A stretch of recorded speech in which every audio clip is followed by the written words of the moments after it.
이렇게 함께 모여서 예배할 수 있음이 참 감사함입니다. 우리 예배합니다 함께 찬양하실 때 온전히 하나님께만 예배드리는 이 시간 되게 하여 주시옵소서. 우리 그런 마음을 담아서 함께 찬양하시겠습니다.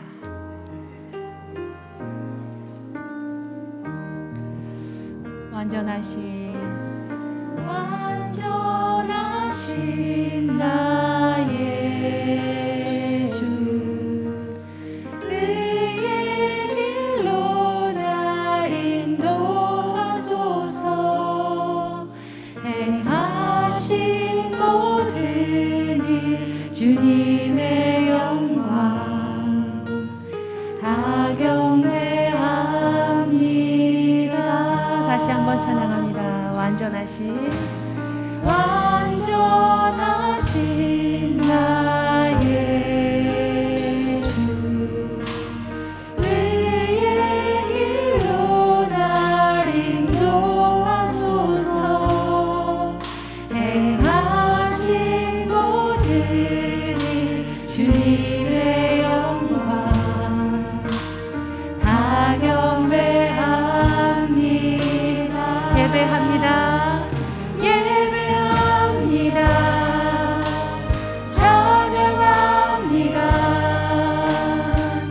주님만 날 다스리소서. 예배합니다. 찬양합니다. 주님 홀로 높임 받으소서. 완전하신 나의 주, 의의 길로 날 인도하소서. 행하신 모든 일 주님의 영광 다 경배합니다. 예배합니다.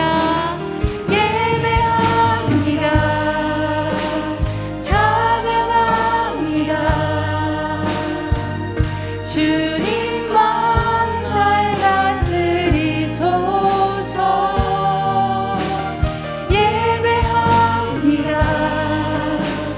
찬양합니다. 주님 홀로 높임 받으소. 예배합니다. 예배합니다. 찬양합니다. 주님만 날 다스리소서. 예배합니다. 찬양합니다. 주님 홀로 높임 받으소서. 이 시간 예배하게 하신 하나님께 감사의 마음을 담아서 조용한 마음으로 조용한 목소리로 함께 기도하시겠습니다. 하나님 고맙고 감사합니다. 주님 예배하게 하시니 감사합니다. 허락하여 주시니 감사합니다. 아버지 오늘도 함께 하시니 감사합니다.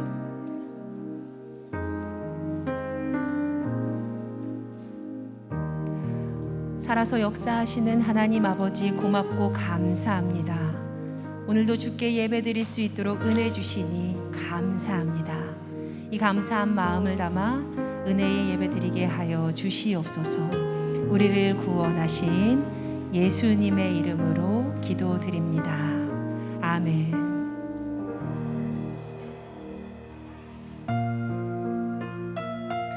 사순절 첫째 주간입니다. 이 주간에 구주와 함께 내가 죽었습니다. 고백하는 우리 모두가 되었으면 참 좋겠습니다. 구주와 함께 나 구주와 함께 나 죽었으니 구주와 함께 나 살았도다. 영광의 그날에 이르도록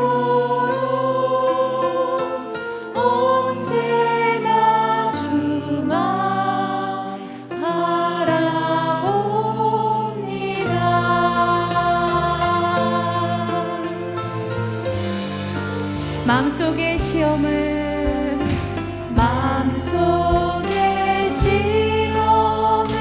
받을 때와 무거운 근심이 있을 때에 주께서 그때도 같이 하사 언제나 나를 도와주시네. 언제나 주는 날 사랑하사 언제나 새 생명 주시나니 영광의 그날에 이르도록 언제나 주만 바라봅니다.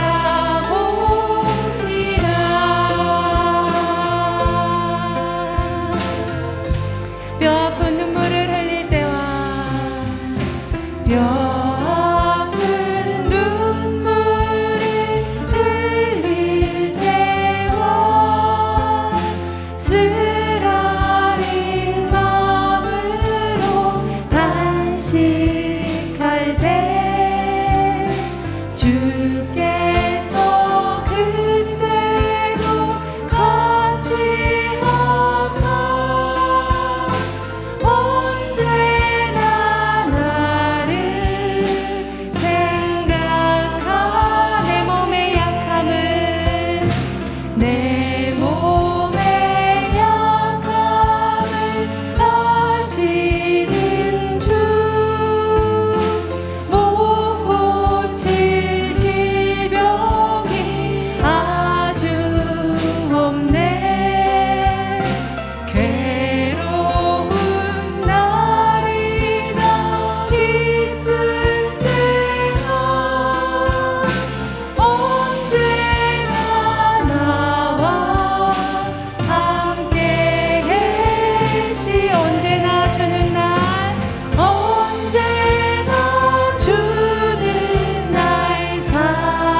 사랑하사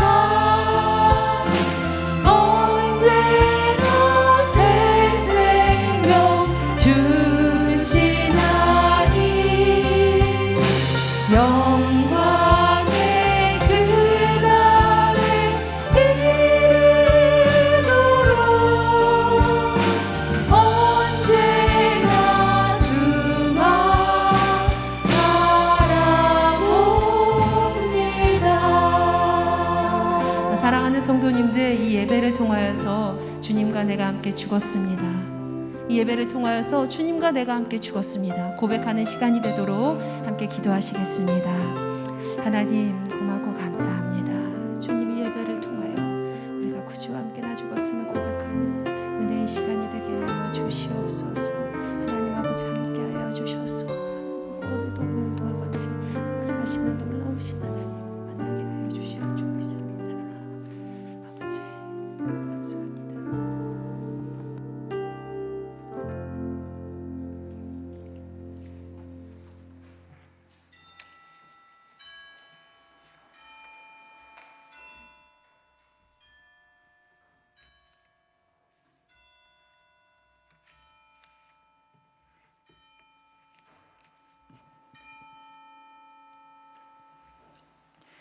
만군의 여호와여, 주의 장막이 어찌 그리 사랑스러운지요. 주의 집에 사는 자들은 복이 있나니 그들이 항상 주를 찬송하리이다. 주께 힘을 얻고 그 마음에 시온의 대로가 있는 자는 복이 있나이다. 아멘. 다 같이 자리에 일어서서 찬송하겠습니다. 주님의 성령 지금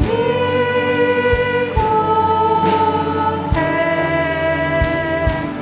임하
내 하나님이여, 내 하나님이여, 어찌 나를 버리셨나이까?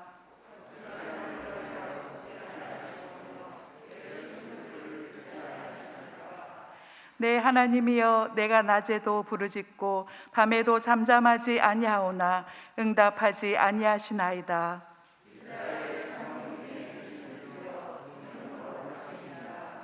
우리 조상들이 주께 의뢰하고 의뢰하였으므로 그들을 건지셨나이다.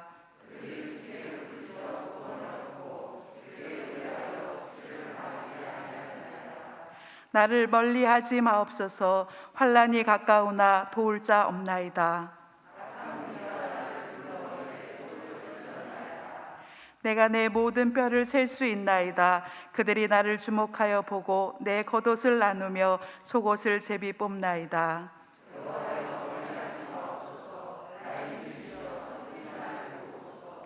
나를 사자의 입에서 구하소서. 주께서 내게 응답하시고 들소의 뿔에서 구원하셨나이다.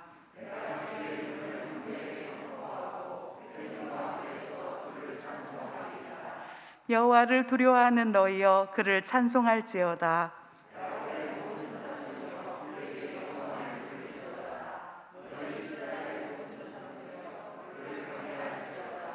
아멘. 전능하사 천지를 만드신 하나님 아버지를 내가 믿사오며 그 외아들 우리 주 예수 그리스도를 믿사오니 이는 성령으로 잉태하사 동정녀 마리아에게 나시고 본디오 빌라도에게 고난을 받으사 십자가에 못 박혀 죽으시고 장사한 지 사흘 만에 죽은 자 가운데서 다시 살아나시며 하늘에 오르사 전능하신 하나님 우편에 앉아 계시다가 저리로서 산자와 죽은 자를 심판하러 오시리라. 성령을 믿사오며 거룩한 공예와 성도가 서로 교통하는 것과 죄를 사하여 주시는 것과 몸이 다시 사는 것과 영원히 사는 것을 믿사옵나이다. 아멘.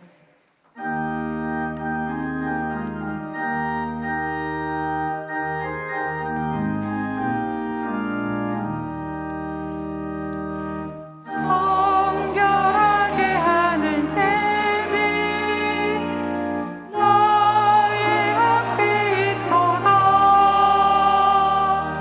성령께서 온 것이 쉬시시라 하시네. 찬양하리 찬양하리 주님 강한 어린 양 주께 영광 돌리어라. 우리 죄를 씻어주셨네. 나의 가는 길이 좁고 내 뜻대로 안 돼도 모든 욕심과 버리고 주만 따라가겠네. 찬양하리 찬양하리 주님 강한 어린 양 주께 영광 돌리어라. 우리 죄를 씻어주셨네. 나의 마음 제단 위에 불길같이 타올라. 영원토록 찬양하며 주께 영광 돌리네.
사랑으로 이 땅에 오셔서 죄인된 우리를 구원하시려 십자가에 죽으시고 부활하시어 하나님의 사랑을 완성하신 주님 감사합니다. 부족하고 연약하여 세상을 능히 이기지 못하고 실망하며 낙심되어 주님 앞에 나온 저희를 구원의 은혜로 자녀 삼아주신 하나님 감사합니다. 구원받은 자로 이 세상을 살아갈 때 주님이 함께 하시는 천국의 삶을 살아야 하지만 그렇게 하지 못하는 것 용서하여 주시옵소서.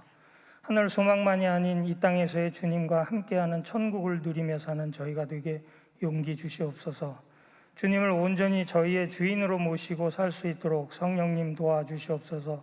말씀을 들을 수 있는 귀가 열리고 주님의 사랑을 전할 수 있는 마음을 가질 수 있도록 하여 주시옵소서. 범사에 감사할 수 있는 우리가 되게 하여 주시옵소서. 코로나19 사태로 세상이 아직도 혼란스럽습니다. 수개월 만에 주님 전에 나와 예배드리게 시작했는데 다시 여러 곳에서 좋지 않은 상황들이 벌어지고 있습니다. 어떤 상황에서든 하나님께 드리는 예배가 온전히 드려질 수 있도록 도와주시옵소서. 그리고 이 사태가 속히 진정될 수 있도록 역사하여 주시옵소서. 방역에 수고하고 있는 방역 당국과 의료진, 우리 교회 방역자들의 수고가 좋은 결과로 나타날 수 있도록 하여 주시옵소서. 기도로 후원하며 각자의 건강을 위해 주의하는 우리가 되게 하여 주시옵소서. 수요일부터 사순절이 시작되었습니다. 주님을 생각하며 사순절 기간 경건하게 세상의 욕심을 버리고 말씀 안에서 살도록 성령님 인도하여 주시옵소서. 교회 리모델링 공사가 3월부터 본격적으로 시작되오니 공사가 안전하게 잘 맞춰져 경원할 수 있도록 도와주시옵소서. 이 나라에 흥망성쇠를 주관하시는 하나님, 북한에도 복음이 전파되어 우리 민족이 복음으로 평화통일되어 하나님께 함께 예배드리는 날이 속히 올 수 있도록 하여 주시옵소서. 우리의 대통령을 비롯한 위정자들이 진정 나라와 국민을 생각하고 정치할 수 있도록 사랑의 마음도 주시옵소서. 우리 목사님을 다녀 세우시어 하나님의 말씀을 대언하게 하셨사오니 은혜의 말씀이 선포되도록 성령님이 역사하여 주시옵소서. 우리 목사님 영육간에 강건케 하시옵시고 말씀이 전파될 때 우리의 마음 문이 열리고 상한 심령이 위로를 얻으며 많은 열매를 맺을 수 있도록 성령님 도와주시옵소서. 이 예배가 오직 하나님께만 영광 돌리는 은혜 충만한 시간 되게 하실 것을 믿고 감사하며 우리에게 하나님의 사랑을 확증하시는 예수 그리스도의 이름으로 기도드렸습니다.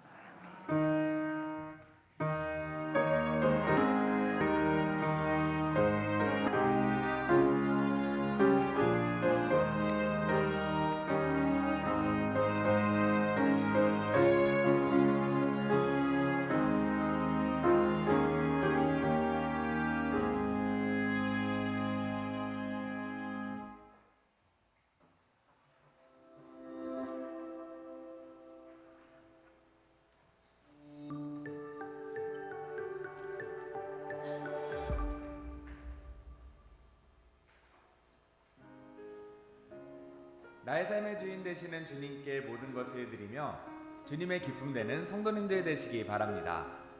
2월 셋째 주 교회 소식입니다. 사순절입니다. 예수님의 십자가 사랑을 묵상하는 시간 되시기 바랍니다. 주일 1, 2, 3부 예배와 수요 공감, 충만 예배, 그리고 새벽 예배를 대면으로 드립니다. 온 세대 예배는 교회에 모이지 않고 가정 예배로 드립니다. 주일 예배 신청 방법은 온라인 신청과 오프라인 신청 두 가지가 있습니다. 온라인 신청은 교회에서 보내드리는 단체 문자 링크를 통해서 예약하는 방법이며 오프라인 신청은 각 속장님을 통해 신청하는 방법입니다. 예배 인원 제한이 있으니 매주 수요일까지 신청해 주시기 바랍니다. 예배 시 유의사항입니다. 발열이나 호흡기 증상이 있는 분들은 영상 예배로 드리시기 바랍니다. 교회 출입 시 QR코드 교인증을 준비하시어 입장 시에 리더기에 체크해 주시고 마스크 착용과 손소독을 합니다. 예배는 지정좌석제로 드립니다. 방역과 자리 안내를 위해 평소보다 10분 일찍 오시기 바랍니다. 다음은 교회학교 어린이 예배 안내입니다. 주일 오전 11시, 아동부는 지하 예배실에서, 유치부는 1층 유치부실에서 드립니다. 방역수칙에 따라 차량 운행을 하지 않습니다. 성도님들께서는 양해해 주시기 바랍니다. 코로나 바이러스의 예방과 확산 방지에 협력하고자 모든 속회와 소그룹 모임을 비대면으로 진행합니다. 성도님들께서는 문자나 전화, SNS 등을 활용하여 주시기 바랍니다. 매일 각 가정에서 코로나 바이러스로 인해 어려움을 겪는 분들과 의료진, 공무원, 나라와 교회, 그리고 가정을 위해 중보기도해 주시기 바랍니다. 주중 교회 출입에 대해 안내합니다. 주중에 교회에 출입하는 성도님들께서는 반드시 교인증 QR 출석 체크 또는 출입명부 작성, 그리고 발열 체크와 손소독을 해주시기 바랍니다. 지방회가 이번 주 토요일 오전 10시에 우리 교회에서 있습니다. 3월, 4월 매일 성경 큐티책이 사무실에 준비되어 있습니다. 속자님들께서는 필요한 수만큼 구매하시기 바랍니다. 2021년 성경 봉독과 헌화 신청을 받습니다. 3층 본당 뒤편에서 신청해 주시기 바랍니다. 성도님들 모두 건강하시고 평안한 한 주간 되시기 바랍니다.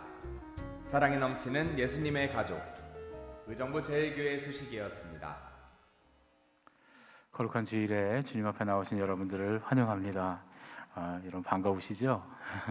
우리 옆에 계신 분들 보면서 정말 반가운 마음을 갖고서 반갑습니다, 사랑합니다 인사하겠습니다. 반갑습니다. 네, 사랑합니다. 이제 나라에서 이 코로나 사태가 오래되다 보니까 방역 수칙을 세세하게 다 정한 것 같아요. 그래서 우리 교회에도 여러 가지 그 방역 수칙에 대한 안내들이 왔는데 보니까 여러 가지 뭐 안내들이 있습니다. 아마 그 1단계로 내려가더라도 제가 이 강대상에서 마스크를 못 벗을 것 같아요. 예. 설교자도 마스크를 꼭 쓰고 해야 된다고 이렇게 방역 수칙이 와 있어서 방송으로 나가면 이제 이 마스크를 벗을 수 있는데 뭐 우리가 방송으로 나갈 일이 없잖아요, 그렇죠? TV에서 저한테 와서 목사님 설교해 주세요 이럴 일이 없으니까 혹시 뭐 그런 일이 있다면 벗을 수 있지만 그 이전에는 이제 제가 마스크를 계속 쓰고 설교를 해야 되는 것으로 되어 있습니다. 여러분들도 물론 다 마스크를 쓰셔야 되고요. 그 다음에 이제 교회 안에 정해진 인원이 있습니다. 그래서 여러분들이 이렇게 교회를 이용하시다 보면 지금 우리가 관리를 위해서 아예 폐쇄하고 닫아놓은 곳도 있고 그런 곳은 되도록이면 이용하지 마시고 여러분들이 들어가실 수 있는 곳이 있는데 보면 그 안에 몇 명이 들어갈 수 있는지가 다 적혀져 있습니다. 방방이 여러분들이 확인하시고 함께 이용해 주시면 좋겠고요. 그 다음에 정수기도 다 막아놨습니다. 정수기 물을 마실 수가 없다고 해요, 공공으로. 그러니까 여러분들이 그렇게 하시고 혹시나 목이 너무 마르셔서 물이 필요하시면 사무실에 말씀하시면 저희가 병으로 된 물을 많이는 아니고 조금 준비해 놨습니다. 그러니까 꼭 필요하신 분들만 이용하시면 좋겠고요. 되도록이면 교회 오래 머무지 마시고 예배 드리고 그리고 여러분들 귀가하시는 것이 좋겠습니다.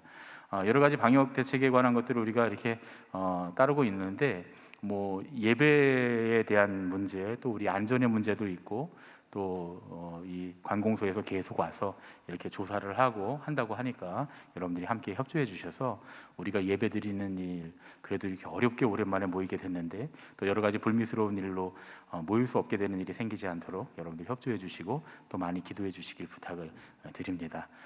성가대도 당분간 저희가 설 수가 없고 여러 가지 할 수 없는 것들이 있는데 여러분들 이해해 주시고 그래도 여기 나오신 분들은 댁에서 드리는 분들보다 좀 좋으시죠?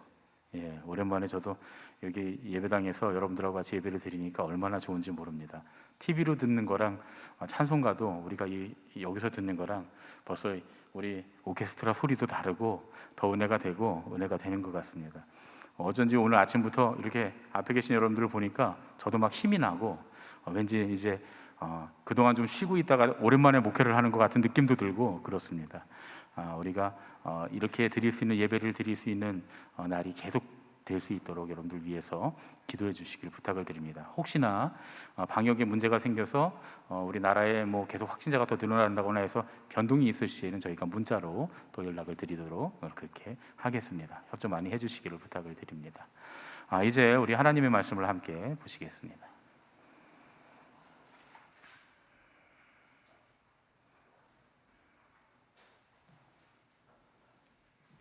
모두 자리에서 일어나 하나님의 말씀을 듣겠습니다. 오늘 우리에게 주시는 하나님의 말씀은 마태복음 23장 25절에서 28절 말씀입니다. 화 있을진저 외식하는 서기관들과 바리새인들이여 장과 대접의 것은 깨끗이 하되 그 안에는 탐욕과 방탕으로 가득하게 하는도다. 눈먼 바리새인이여, 너는 먼저 안을 깨끗이 하라. 그리하면 겉도 깨끗하리라. 하 있을진저 외식하는 서기관들과 바리새인들이여, 해칠한 무덤 같으니 겉으로는 아름답게 보이나 그 안에는 죽은 사람의 뼈와 모든 더러운 것이 가득하도다. 이와 같이 너희도 겉으로는 사람에게 옳게 보이되 안으로는 외식과 불법이 가득하도다. 이는 우리에게 주시는 하나님의 말씀입니다. 아멘. 아멘.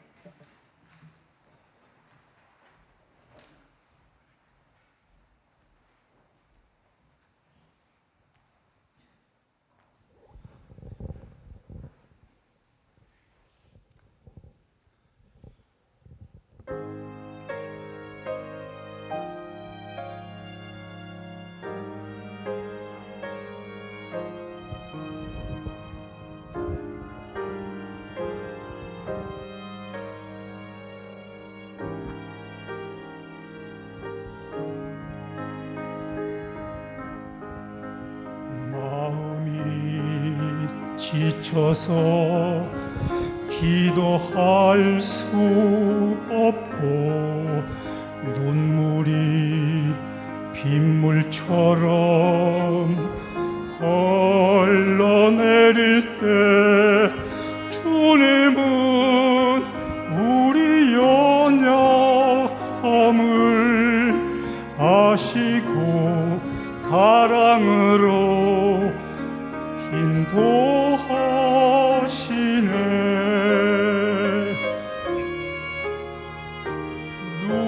누군가 널 위하여,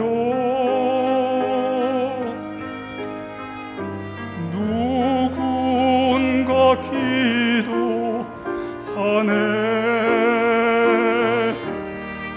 내가 홀로 외로워서 마음이 무너질 때 누군가 널 위해 기도하네.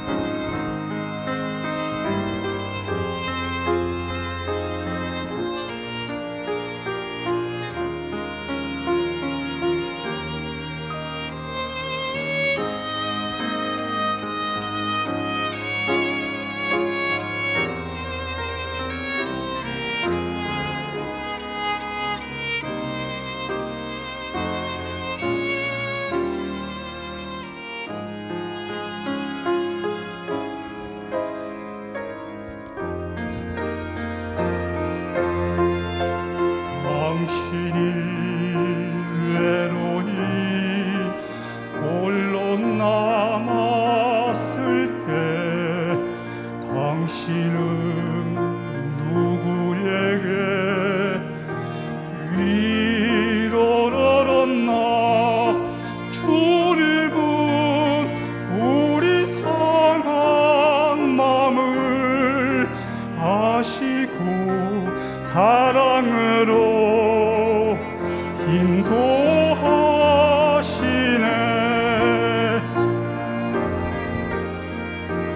누군가 널 위하여,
사순절과 부활절로 가는 시리즈 바리새인과 나, 오늘은 세 번째 시간 가면 뒤의 얼굴이라고 하는 제목으로 함께 말씀을 나누겠습니다.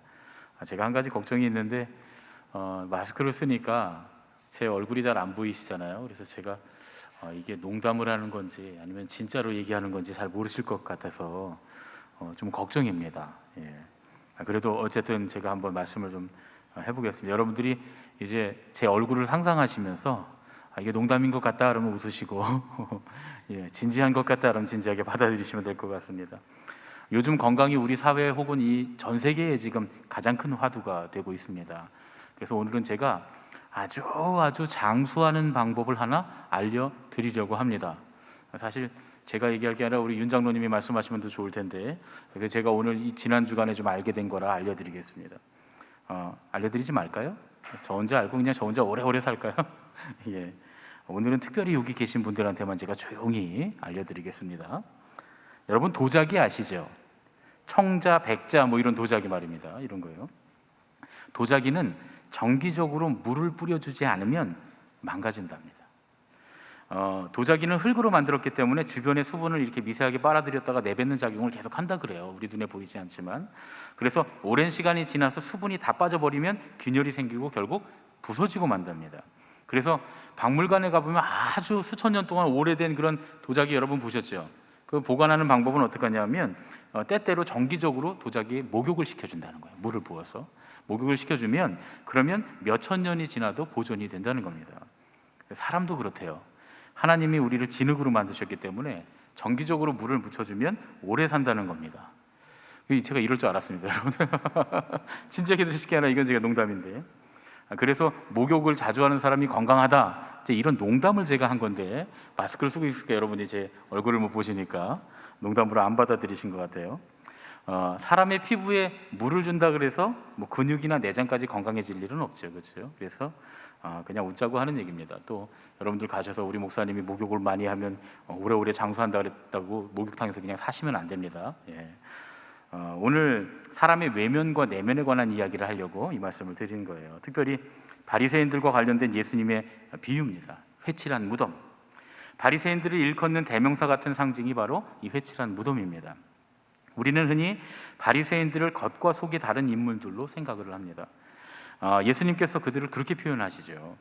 겉과 속이 다른 정도가 아니라 겉은 깔끔하고 산뜻한데 그 속에는 아주 더럽고 음흉한 것, 죽음이 가득한, 죄와 죄에 대한 욕망이 가득한 그런 더러운 사람들의 상징이 바로 바리새인들이었습니다. 근데 그러면 과연 우리는 어떤가 하는 거예요. 바리새인보다 얼마나 우리가 겉과 속이 같은 사람들이고 얼마나 우리 안에 선한 것이 들어있는가. 우리는 얼마나 회칠한 무덤이라고 하는 이 예수님의 말씀으로부터 자유로울 수가 있을까 하는 질문입니다. 사실 사람들은 누구나 다 자신을 꾸미고 살죠. 여러분들도 지금 다 꾸미고 오셨죠, 그렇죠? 예. 여러분들이 보시기에 저도 아닌 것 같지만 나름대로 머리도 빗고 얼굴에 화장품도 바르고 나온 거예요. 여러분들 보기에 안 꾸민 것 같으실 수 있지만 다 우리가 조금씩은 다 꾸미고 나옵니다. 그게 화장이든 옷이든 무엇이든 간에 자기를 조금씩 포장을 하고 살아갑니다. 자기 자신을 그대로 드러내는 건 부끄러운 일이기 때문에 그렇죠. 그래서 보완하고 덮고 꾸밉니다. 그렇게 함으로써 자신감을 얻고 조금 더 인생을 즐겁게 살 수도 있죠. 근데 그렇다고 한다면 이건 나쁜 일이 아닙니다. 그건 괜찮은 일입니다. 아주 좋은 일이죠. 크게 나쁘다고 말할 수 없습니다. 여러분 건물도 마찬가지잖아요. 우리가 집을 짓고 사는데 그 집도 정기적으로 페인트도 칠해주고 망가진 데도 수리해주고 밖에서 볼 때 저 집 잘 관리되고 있구나 이렇게 하는 건 참 좋은 겁니다. 집의 외부를 그냥 방치해 두는 건 좋지 않습니다. 사람이든지 건물이든지 때로 외부적인 관리가 다 필요하죠. 오히려 외면적 관리를 잘 된 사람을 보면서 저 사람은 굉장히 부지런한 사람이구나, 혹은 집에 건물의 외면 관리가 잘 돼 있으면 저 안에 사는 사람들은 참 부지런하고 성실하구나 이렇게 판단할 수 있는 근거가 될 수도 있습니다. 그러니까 나쁜 건 아니죠. 긍정적인 모습일 수 있습니다. 그런데 여러분 오늘 예수님이 말씀하신 회칠한 무덤은 달라요. 이거는 그런 류의 이야기가 아닙니다. 겉은 회를 칠해서 그래서 깔끔하고 산뜻한데 그 안에는 주검이 가득합니다. 그냥 부족한 부분을 보완해주고 덮어주고 꾸며주는 것과는 차원이 다른 이야기예요. 안의 내용과는 전혀 다른 가면을 씌워놓은 것, 그것이 바로 회칠한 무덤입니다. 예전에 드라마 중에 그 부모님들이 막 왜곡된 교육열 때문에 막 이렇게 서로 막 경쟁하는 그런 드라마가 나왔던 적이 있었어요. 드라마의 설정상 최고의 대학을 나와서 최고의 직업을 가진 사람들이 사는 그런 주거단지가 있고, 그곳에는 자식들을 내걸고서 서로 막 경쟁하는 그런 부모들이 있는 모습이 나왔습니다. 서로의 배경과 가치관은 조금씩 다 다르지만 자녀를 잘 키우겠다라고 하는 열정이 다 닮아있는 그런 사람들의 모습, 그리고 그런 자녀들을 자랑거리로 여기는 그런 부모들의 모습이 나왔습니다. 요즘에는 또 그거보다 훨씬 더 독한 드라마가 나온다고 해요. 뭐 시즌 1, 시즌 2에서 저는 그건 안 봤습니다만 그 드라마에서 막 서로 죽이기도 하고 막 이런다 그래요. 아주 무서운 드라마가, 거기도 또 자녀들이 막 나오고 이런 경쟁하는 얘기들이 나온다 그럽니다. 그런데 문제는 그냥 드라마로 끝나는 게 아니라 이 설정이, 드라마들의 설정이 별로 낯설지 않다는 거예요. 이게 우리의 사회상을 반영하고 있다는 겁니다. 어쩌면 우리의 자화상, 우리가 살아가고 있는 이 사회의 자화상 같아서 씁쓸한 마음이 듭니다. 자녀가 소위 인류 명문 학교에 들어가면 그게 부모의 자존심을 세워주는 게 되고, 세상 사람들이 우러러보는 전문직에 종사하게 되면 그것 또한 부모의 자랑거리가 됩니다.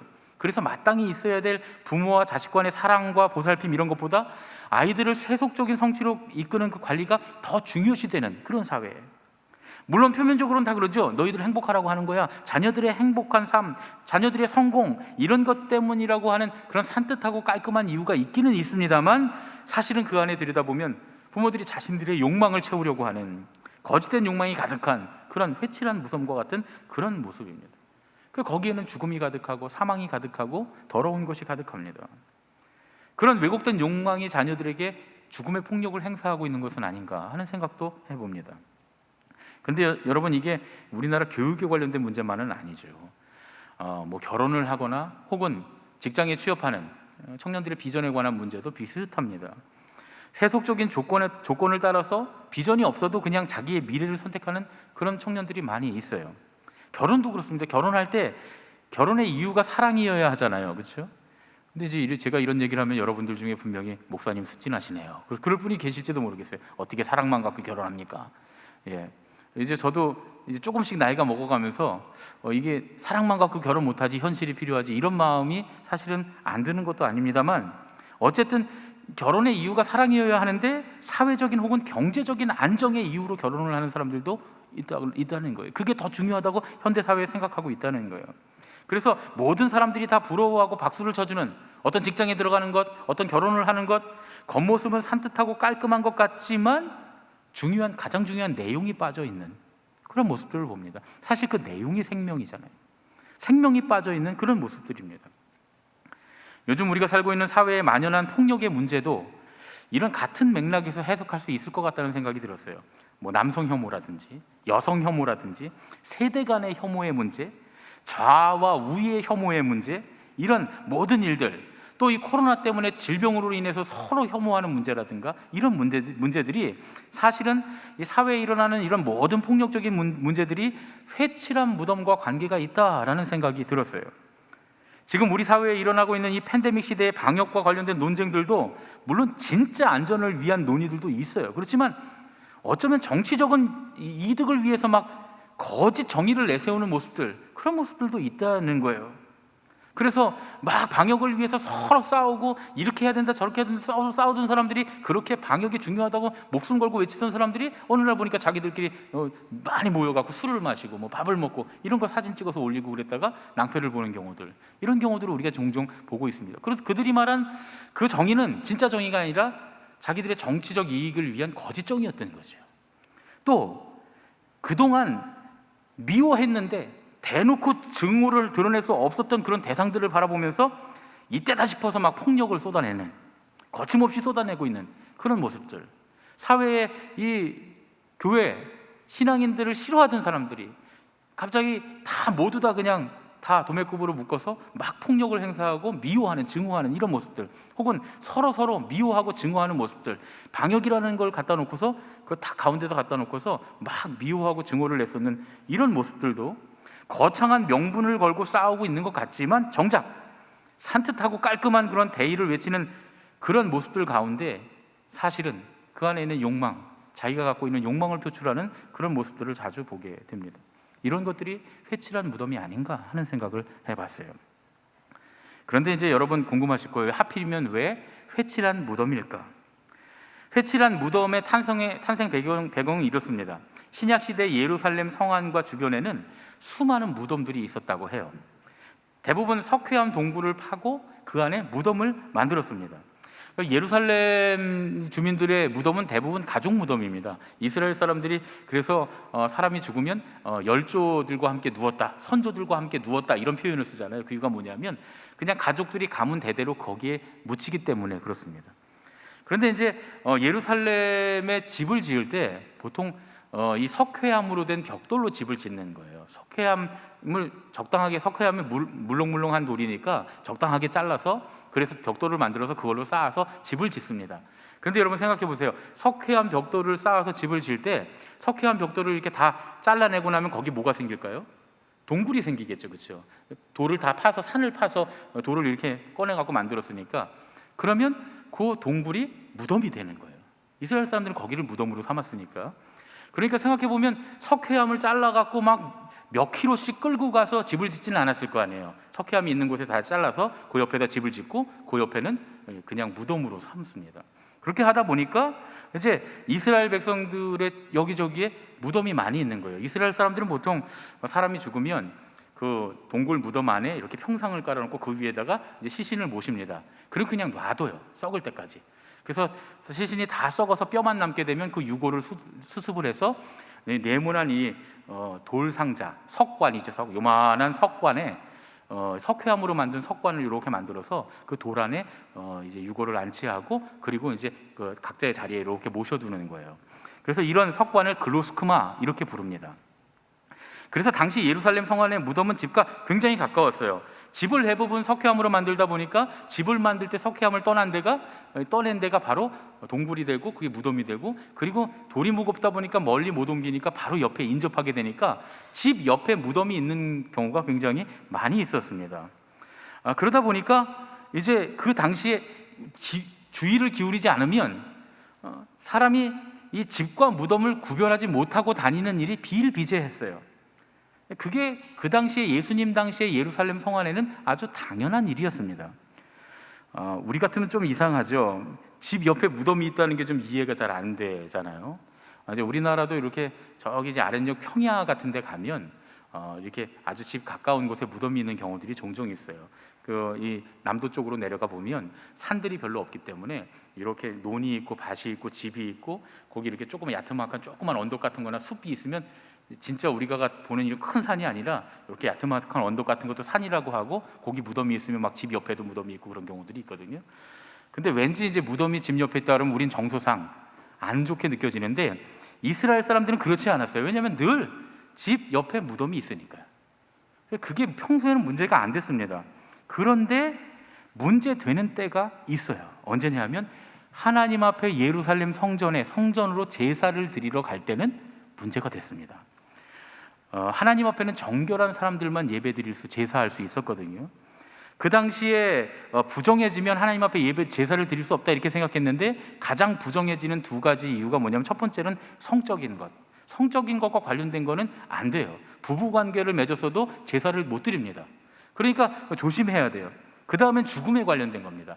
죽은 어떤 짐승을 만지거나 혹은 죽음과 관련된 무덤 같은 데 몸이 닿았다거나 스치면 하나님 앞에 제사를 드릴 수가 없는 거예요. 예루살렘 성전에 들어갈 수가 없습니다.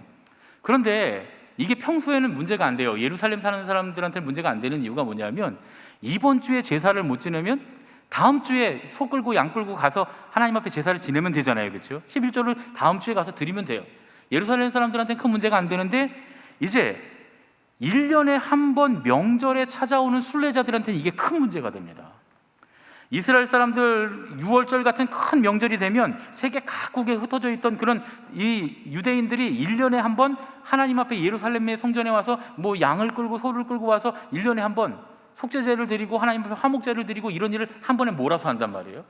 왜냐하면 외국에 멀리 살기 때문에 항상 찾아올 수가 없으니까 1년에 한 번은 명절에, 큰 명절에 예루살렘 찾아와서 예배를 드리는데, 혹시라도 잘못해서 무덤을 스쳤거나 무덤에 닿았거나 하면 부정해져서 제사를 못 드리고 가는 거예요.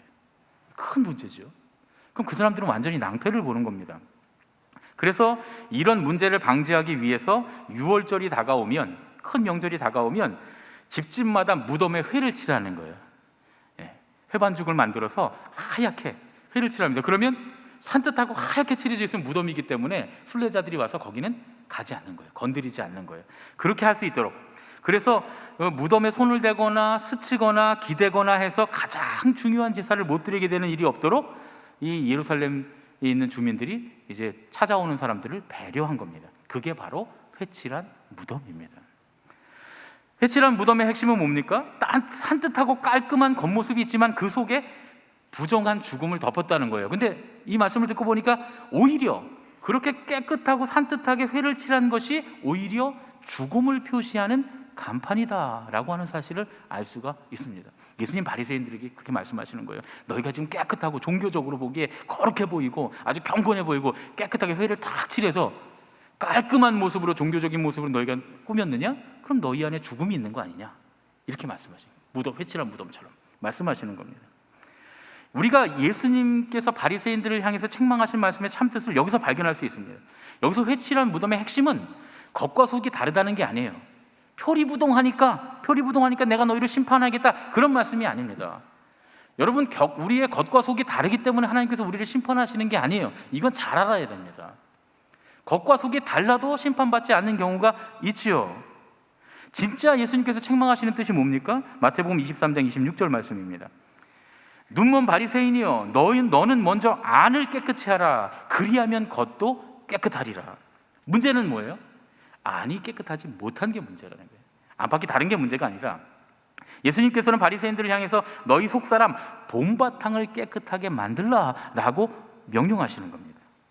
남들에게 나를 그럴듯하게 꾸며서 보여주는 일에 치중했던 것들을 다 그만두고, 그건 중요한 게 아니니까 그건 그만두고 이제는 내면의 자아를 바라보면서 내면에 있는 자아를 잘 다듬어서 근원적인 생명을 가지라, 생명력이 있는 내면을 만들라, 이런 말씀입니다.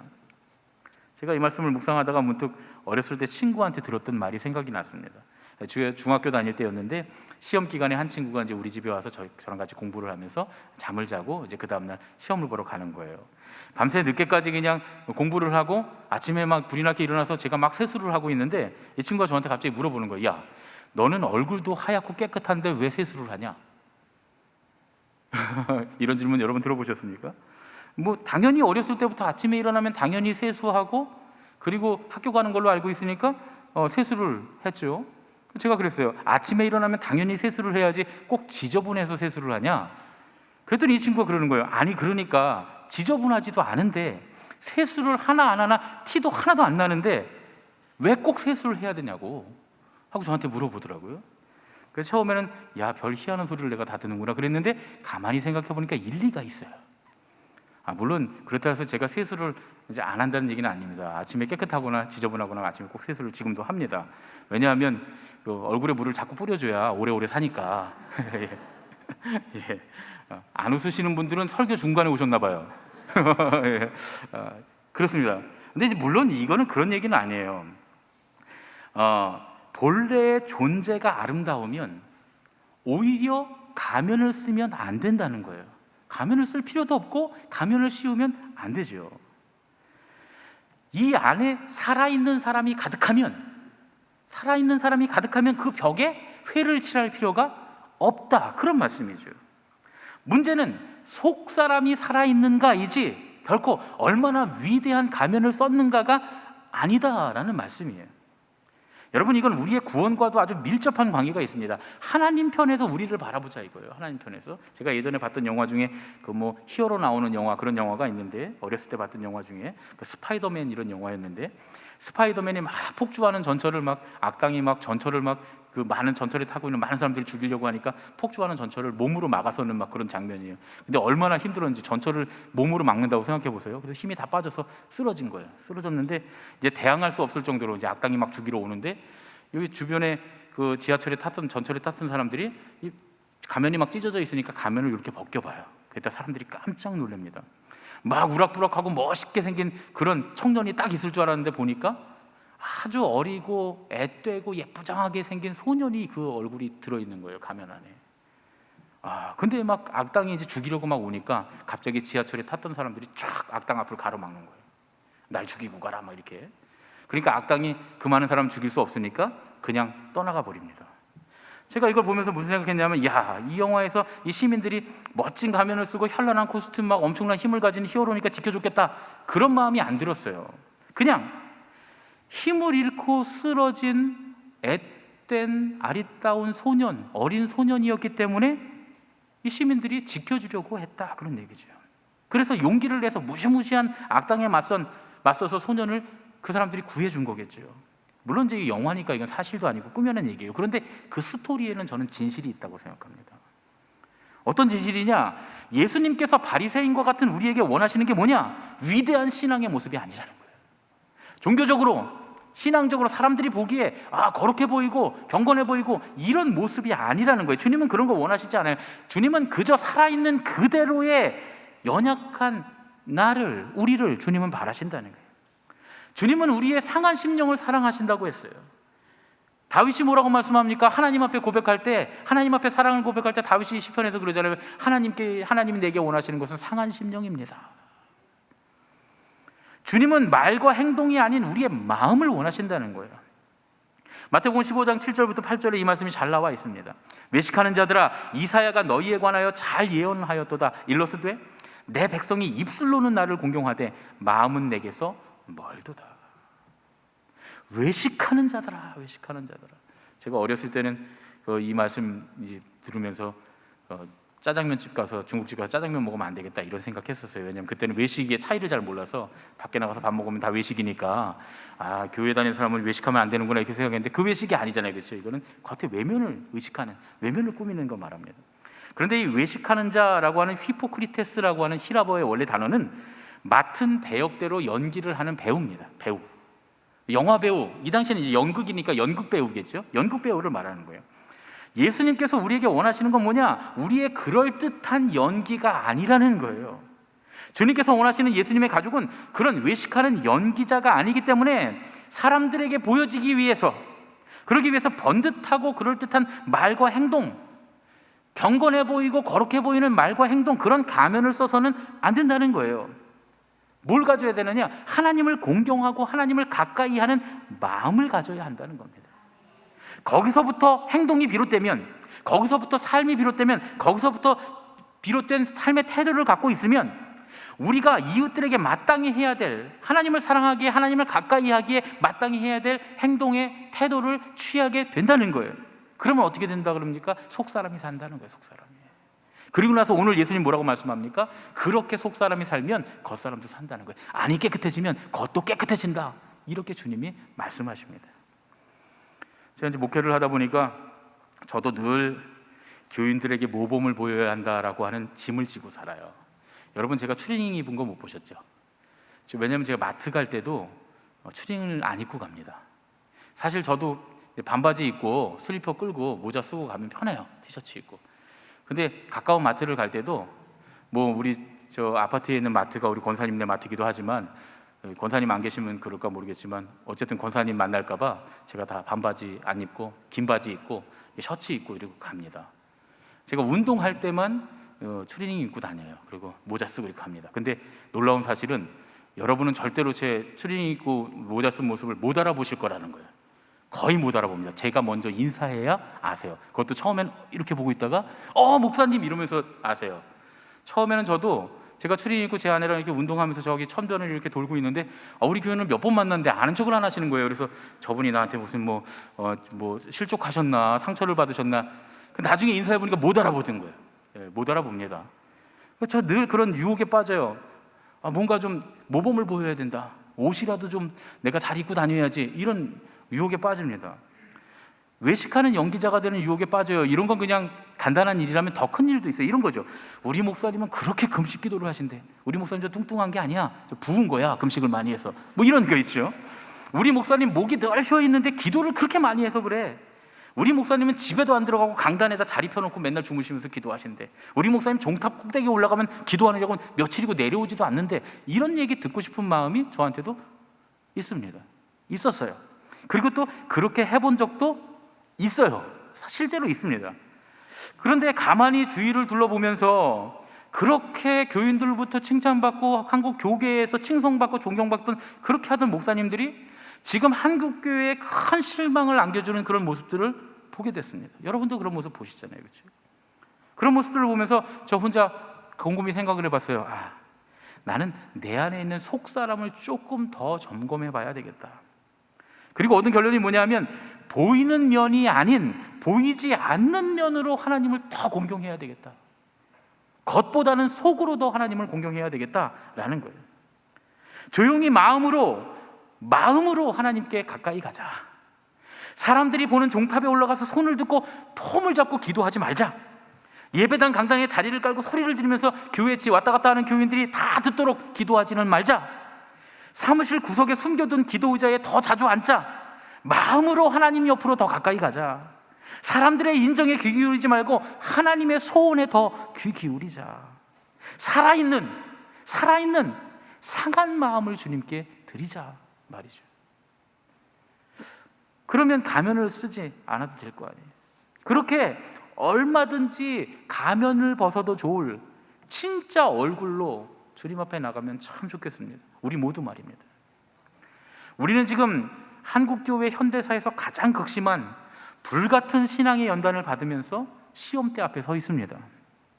어쩌면 이게 왜곡된 근본주의적인 신앙과 열광적이고 맹목적이기만 한 광신, 우리가 속한 공동체와 세상을 아주 극단적인 이분법으로 나누는 그 이원론적인 바리새인들의 신앙, 그런 신앙을 좋은 신앙이라고 우리가 착각하고 또 서로 그 신앙으로 서로 내모는 거예요. 난 이렇게 하는데 너 왜 그렇게 하냐 이러면서 서로를 내몰았던 그런 잘못된 우리의 신앙 앞에 하나님께서 멈춰라, 그렇게 제동을 거신 것이 아닌가 하는 생각을 자꾸 해보게 됩니다. 여러분, 진짜 신앙이 뭡니까? 신앙은 이렇게 하는 거야 라면서 자기를 거룩해 보이는 외면의 신앙, 경건해 보이는 그런 신앙을 자랑하는, 맹목적이고 열광적인 종교적인 행위로 꾸며낸 깨끗하게 회칠한 무덤 같은 그런 신앙이 진짜 신앙입니까? 아니면 상한 심령으로 주님을 애타게 찾고 참된 신앙이 무엇인지 묻고 구하고 조금이라도 더 주님 뜻을 따르려고 몸부림치는, 어리석어 보이지만 그러나 그 속은 살아있는 그런 신앙이 진짜 신앙입니까? 우리 이 시간에 우리 옆에 계신 분들과 이렇게 인사했으면 좋겠습니다. 가면을 벗읍시다. 속이 살아있는 신앙인이 됩시다. 속이 살아있는 신앙인이 됩시다. 또 가면을 벗읍시다니까 마스크 벗으시면 안 됩니다. 지금 우리는 이 마스크는 쓰셔야 돼요. 가면을 벗고 우리의 외형을 꾸미는, 우리의 모습과 행위를 꾸미는 그런 회칠한 무덤 같은 가면을 벗고 살아있는 내면을 채우는 그런 저와 여러분이 되어야 될 줄로 믿습니다. 많은 사람들이 교회 어렵다 그래요. 이제 교회가 망할 거라고 해요. 그런데 여러분, 교회가 왜 망합니까? 2000년 역사 동안에 신앙이 어려웠던 적은 한 번도 없어요. 여러분, 교회가 어려웠던 적은 있어요. 신앙인들이 어려웠던 적은 있어요. 그러나 신앙이 어려웠던 적은 없습니다. 왜냐하면 너무 명쾌하기 때문에. 신앙이 부흥하지 않았던 적은 한 번도 없습니다. 교회가 부흥하지 않았던 적은 있어요. 신앙인들의 삶이 부흥하지 않았던 적은 있어요. 그러나 신앙이 부흥하지 않은 적은 한 번도 없습니다. 왜요? 하나님 살아계시니까. 하나님은 망하지 않으시니까요. 그러면 이제 앞으로 교회가 망한다고 해요. 교회들이 어렵다고 해요. 많은 교회들이 망해 나갈 거라 그래요. 여러분 걱정하지 마세요. 우리가 살아있으면, 우리 안에 살아계신 하나님이 계시면, 우리의 속이 살아있으면 세상 교회가 다 망해도 우리 교회는 망하지 않을 줄로 믿습니다. 세상 교회가 다 안 돼도 우리는 부흥하게 될 줄로 믿습니다. 모든 신앙인이 다 실패해도 우리는 하나님의 나라를 소유하게 될 줄로 믿습니다. 이럴 때일수록 자꾸 세상의 환경이 어떠다, 세상이 우리를 어떻게 한다, 이런 걸 바라보는 게 아니라 내 안에 신앙이 지금 올바로 가고 있는가, 내 안에 살아계신 하나님이 나와 함께 살아계신가, 내가 살아있는 상한 심령을 가지고 주님 앞에 온전히 나가는가, 그렇게 바라보게 될 때에 주님께서 우리와 함께 하시고 결코 망하지 않는 신앙, 결코 실패하지 않은 하나님을 만나게 될 줄로 믿습니다. 오늘 이 시간 우리 함께 주 은혜의 힘을 찬양하고 또 신앙 고백하고 기도하겠습니다.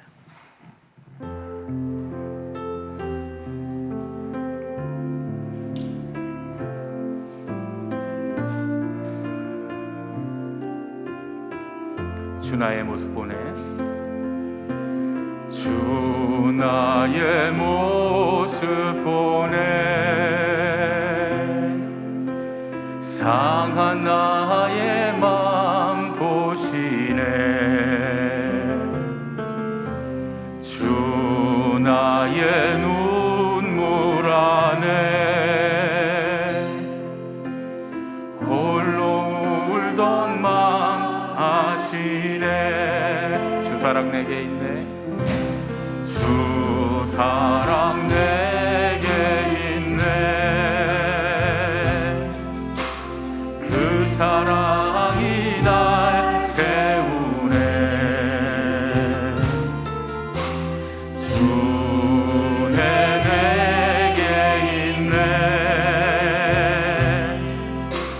그 은혜로 날 세우네. 세상 소망 다 사라져가도 주의 사랑은 끝이 없으니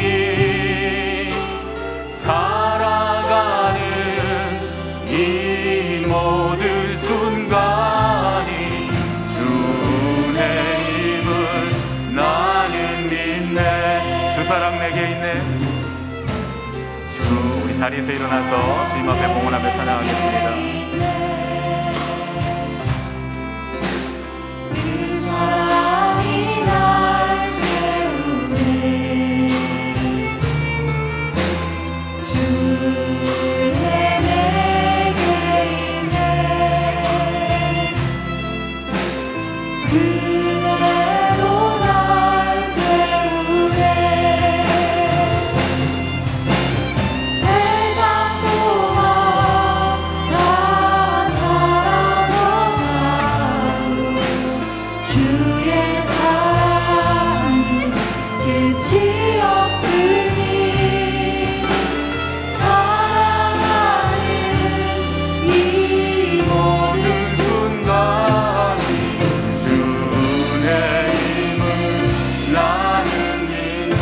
세상 소망 다 사라져가도 세상 소망 다 사라져가도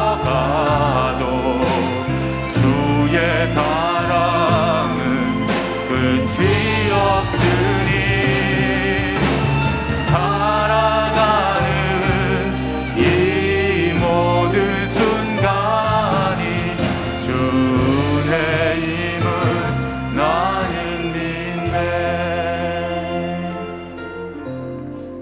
거룩하신 아버지 하나님, 세상의 모든 소망이 다 사라져도 소망 되신 주님께서 우리 안에 살아계시면 우리는 살아있고 하나님 나라가 우리의 것인 줄로 믿습니다.